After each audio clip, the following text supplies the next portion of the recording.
Welcome. Thank you for lending an ear to the Voice of the Times for Wednesday, March 16, 2022. For today's editorial, Government must drop bid to end work from home. The government's insistence that information technology business process management or IT/BPM firms must return virtually their entire workforces to in-person status or else lose their tax incentives displays an astonishing lack of regard for the current environment and frankly defies common sense.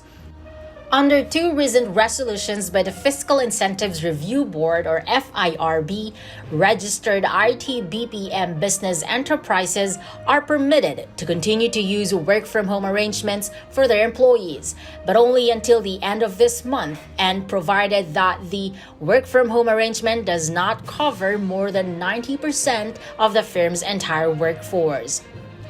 Finance Secretary and FIRB Chairman Carlos Dominguez III explained during a recent meeting of the FIRB that the work-from-home arrangement was only a time-bound, temporary measure adopted during the surge of the COVID-19 pandemic. Given the increasing vaccination rate of Filipinos nationwide, we can now undertake safe measures for physical reporting of employees, including those working in the IT/BPM firms operating within ecozones and free ports. With all due respect to the good finance secretary, that explanation leaves us with more questions than it answers.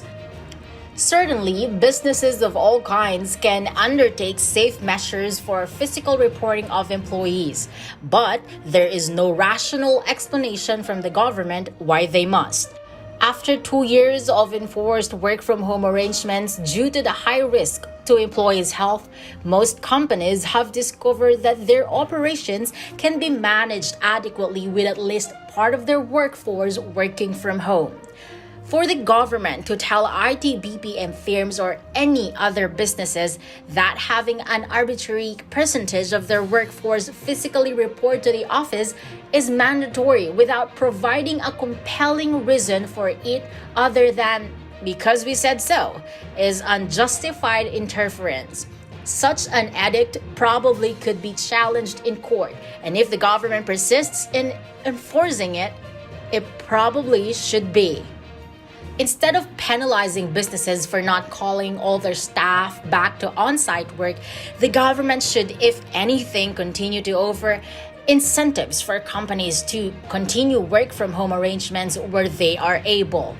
Even though the COVID-19 pandemic has greatly diminished and the vaccination program has greatly reduced the health risk for individuals, that risk is not zero. In just the past week, we have observed a new surge of cases in China, resulting in the temporary lockdown of cities such as Changchun and Shenzhen, affecting 25 million people or more. Likewise, there have been recent reports of yet another variant of the coronavirus, the implications of which are not yet known. Of course, these are not problems in the Philippines, and we certainly hope they do not appear here. But they do highlight that continued vigilance and avoidance of unnecessary risk is prudent. Businesses may be able to implement measures in their own spaces that virtually guarantee their employees will be safe from any risk of COVID-19 infection. But those employees will be exposed to more risk during their commutes than they were during strictly work-from-home conditions. It should be left to employers and employees to work out what degree of risk is acceptable and necessary according to the businesses' and workers' needs and not be dictated by the government. Likewise, demanding that employers compel their employees to physically report for work regardless of the necessity for it displays an apparent lack of awareness or concern on the government's part for the costs this imposes. This is especially true now when fuel prices are skyrocketing. Commuters who use public transportation are not as directly affected by this as those who use their own vehicles, but public transit users still face higher fares and reductions in service, as some operators have been forced to idle parts of their fleet due to unmanageable costs.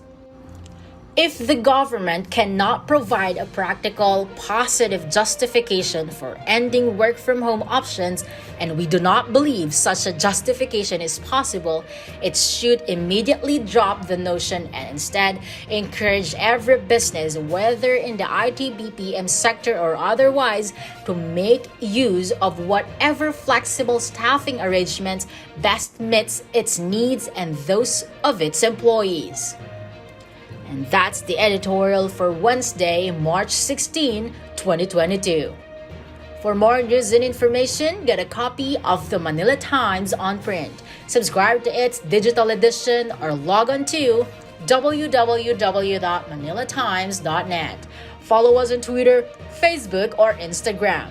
And listen to the Voice of the Times.